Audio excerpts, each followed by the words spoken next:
So, The Joker. It's a movie that, if someone took Twilight Zone by Golden Earring and turned it into a film, it would be The Joker.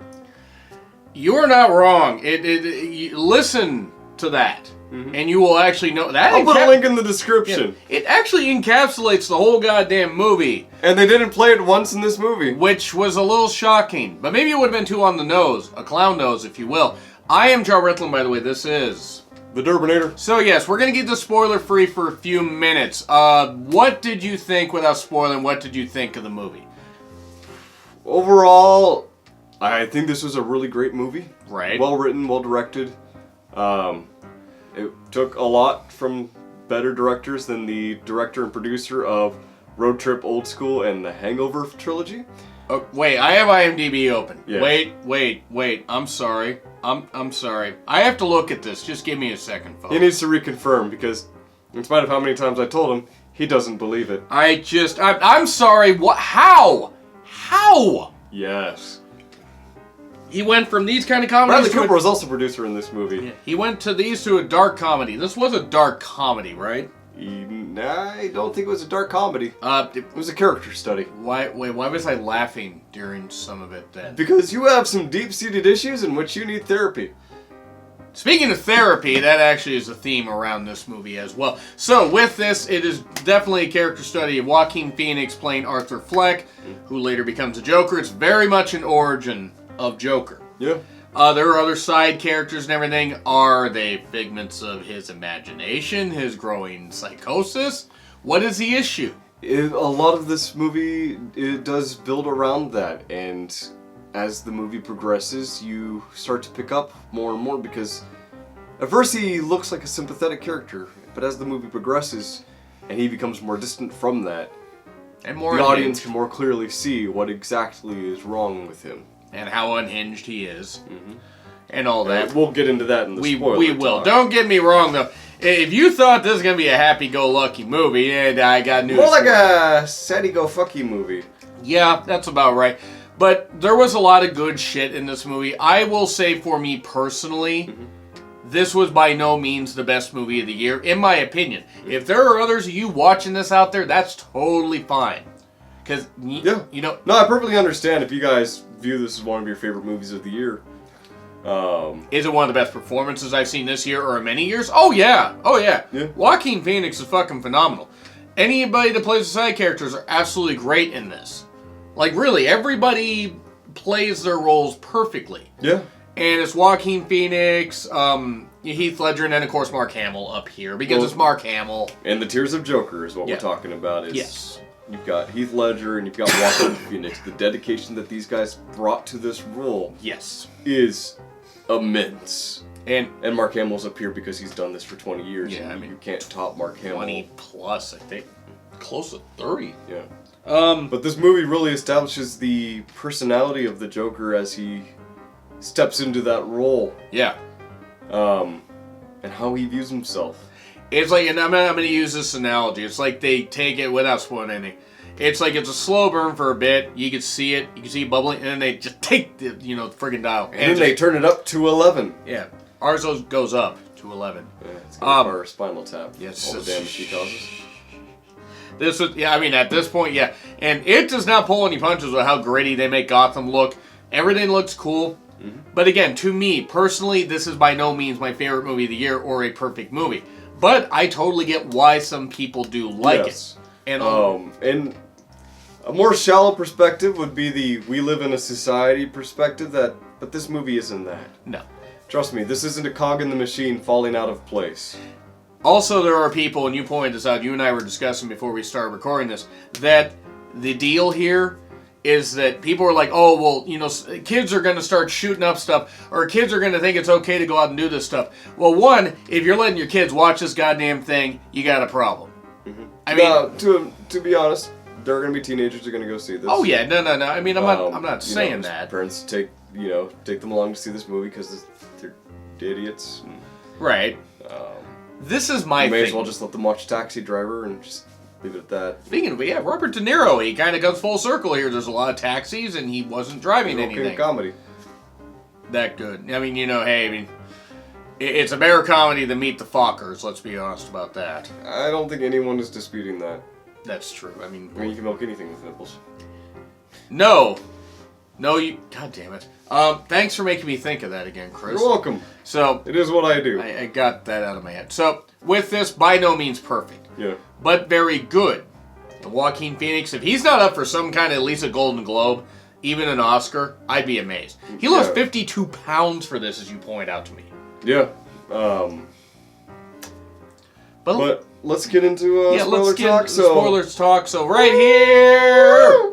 No, right here. Not right there. Are you kidding me? I wouldn't put the time right there. Put it right here. Right there? Yes. Okay. Anyway. By the way, yeah, we're doing spoilers in case... We're doing spoilers now? Yeah, they're going to be in the description down below. Wait. We're going to put all the spoilers now in the description. No. We're going to put the timestamps down there. That and the fact that they're spoilers. I understand how YouTube works. I'd hope so. I really don't. I just kind of BS it. So, with this clear origin story, he has a job. Oh my God!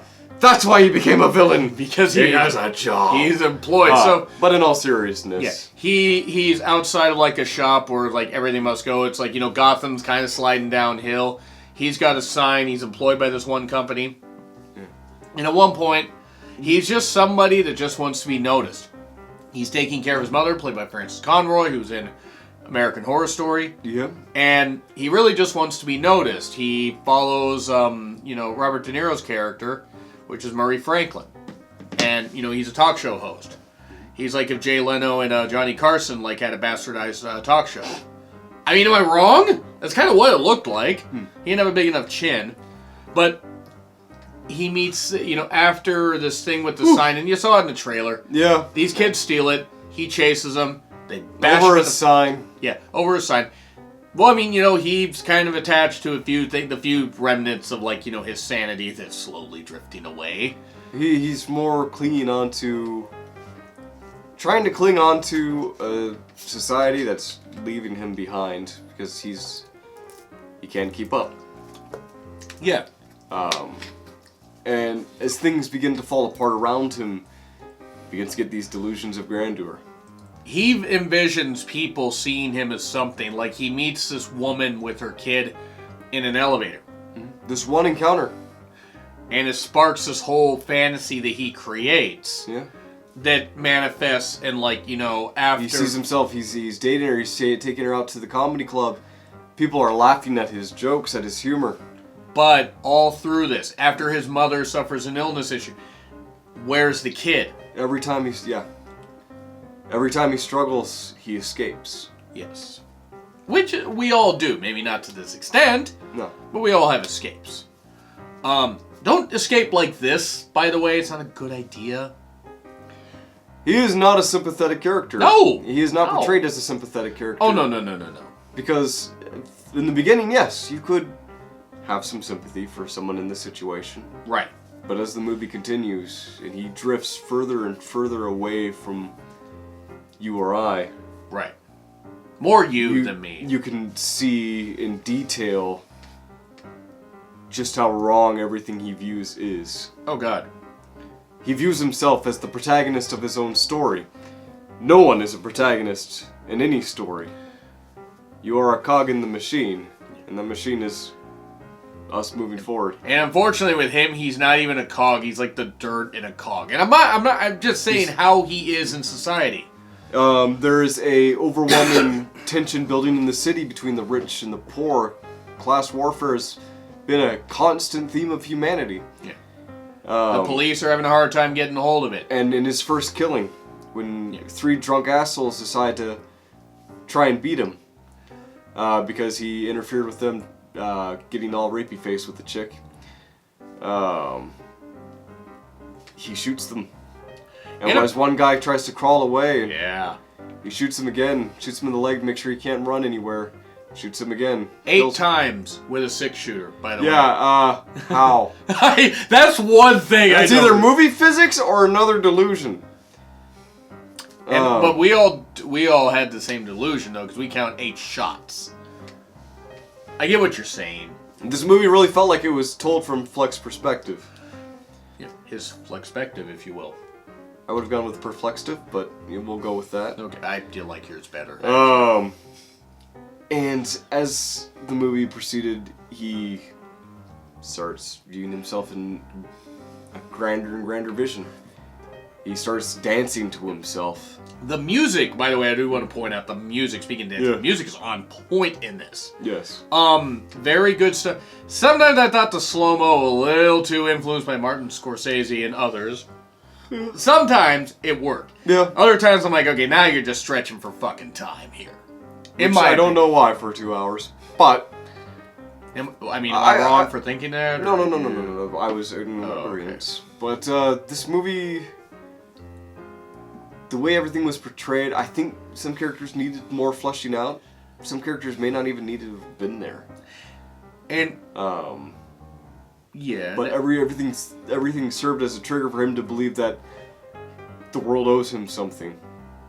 After all that he suffered, and like he got this thing of what starts to trigger it is before he loses his job, you got the thing about him visiting a social worker. Okay, programs are being cut because of lack of funding, so he has no access to his meds that apparently help him. That starts to trickle down.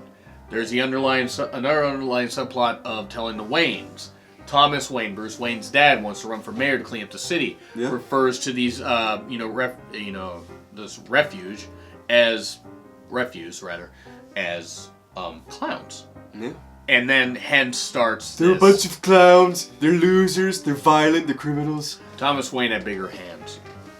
I mean, Thomas Wayne started to lose support. Meaning, he was also an actual billionaire, but... He was. Thomas Wayne, though, kept losing support among some of the people, meaning that Gotham had waning interest in him. You're disappointed in me, aren't you? A little bit. Yeah, okay. However, yep. Through it all, there was another plot, the B plot of Arthur Fleck finding out that he may in fact be the son of Thomas Wayne and Penny Fleck, his mother. And he pursues that plot line because he wants a place to belong. He wants to feel normal because the world keeps telling him to be normal. So he's going to try and cling on to that last little bit, but he devolves further. Things start falling out of place. Things are not going the way he expects them to. One good line I liked, even though it was in the trailer, is like, I mean, it actually added up. It's like saying to his doctor, are you taking your meds? Do you have any negative thoughts? All I have are negative thoughts. Yeah. That comes after the revelation that he is not even his mother's son. He is adopted. Abused and adopted. And that was the last straw that broke the camel's back. There are some people, I'm sure, that would find him sympathetic, saying he's a product of his environment, which... Yes and... No. Most mental issues like that do stem from the environment that you grow up in. Right. Along with some genetic factors. But... Is this a case of society failing someone? No. Partially. Yeah. Cutting the funding, yeah. But this is also somebody who decided to get lost in their own delusions. Yeah, they decided to not realize there were some issues. And some deep-seated issues. And what I like is also another thing, telling the story about the Wayne. So, Penny writes to Thomas Wayne, asking for help. This kind of stuff. She used to work with him. He goes and visits Wayne Manor. Even talks to a young Bruce Wayne. Keeps trying to do the smile thing to him, which was kind of funny. Because it was so uncomfortable. A lot of this was uncomfortable. Like any funny moment in this movie was undercut with like this sense of dread and terror. I laughed. I know you did. I have issues. That's because you watch way too many horror movies, so that kind of feeling just goes away. Chris, what evidence do you have to support this? Your entire channel. That's a good point. And the fact that we reviewed Halloween and I laughed at every killing, didn't I? You did. That's a little weird. Moving on back to this though. One, music on point. The thing about, it's like it tells all the growing dread, as you were saying. He, him and his mother have a bond with the Murray Franklin show, Robert De Niro hosting it. And at one point, some leaked footage of his comedy club after thing. his mother had suffered a stroke when detectives had talked to her. Yep. The Murray show was playing his comedy bit, and Murray called him, check out this Joker, and then they just made fun of him because he was so uncomfortable on stage, and he broke out in laughter because of his condition.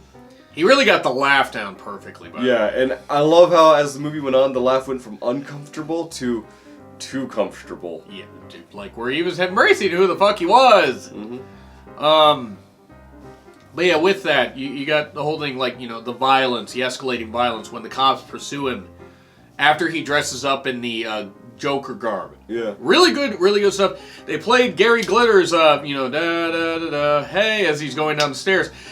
Problem is, though, Gary Glitter was no saint. If you know, you know.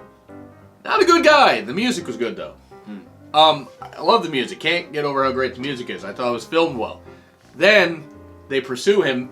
There's this movement thing going on. People are buying into him. The clown thing. There's a bunch of them on the subway.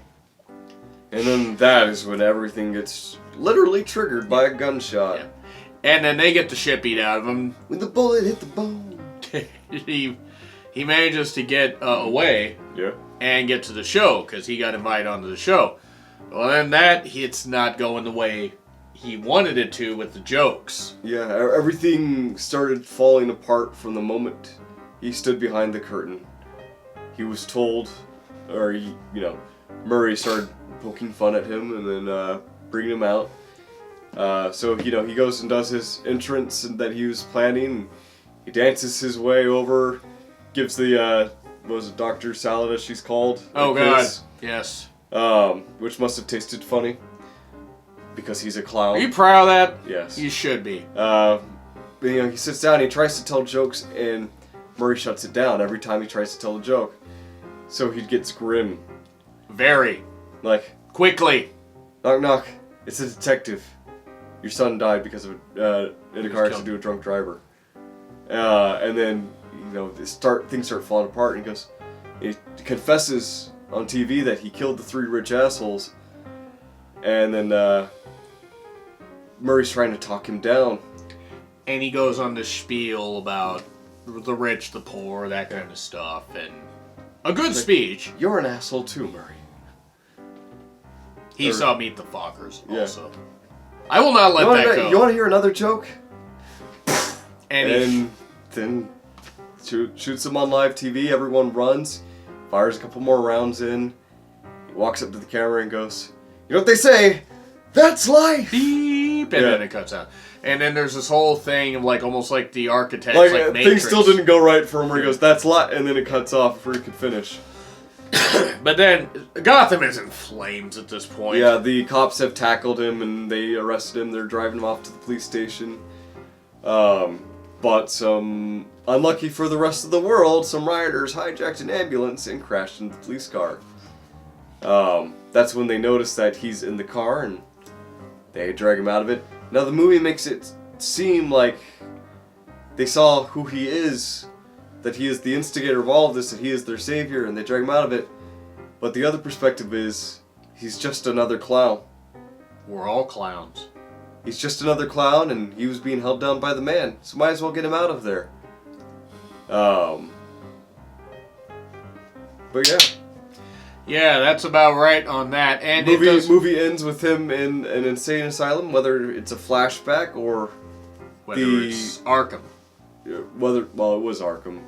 Right, yeah, I just... or if it was just a product of the whole movie was a product of his delusion, and he has now arrived at the conclusion of who he is.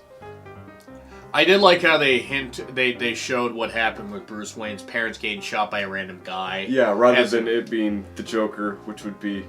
Who would possibly do such a corny thing? It would be the same guy that directed Planet of the Apes in Probably. 2001, yeah. But with this movie, overall, yeah, it covered a lot of shit. It covered a lot of stuff. We didn't even get a chance to cover it all. But we're going to stop the spoilers. Why did we do that? I'm not sure. I think we've been friends for a while. Yeah, I think the past, 10 minutes have disappeared. from my memory. Yeah. Oh yeah, the Joker. So what did Right. you think of the movie overall? What was your grade? Was it B? I gotta say B, and B for this reason because it. I didn't even plan for that, but I'm gonna roll with it. Not perfect, very well done. The music, Joaquin Phoenix's performance, and other stuff was good. I can't say it was my favorite movie of the year, but B for me and for you. What is your grade, my friend? 1, 2, 3, 4 derbs out of 5.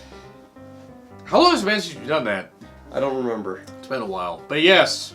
But yeah, there is a pull up there. You can grade it from 1 to 5 derbs, or leave a comment down below. Maybe like the review if you liked it. Don't dislike the review, please. I mean, you leave comments. Also leave comments, but if you're going to do spoilers, please put, like that saying spoilers.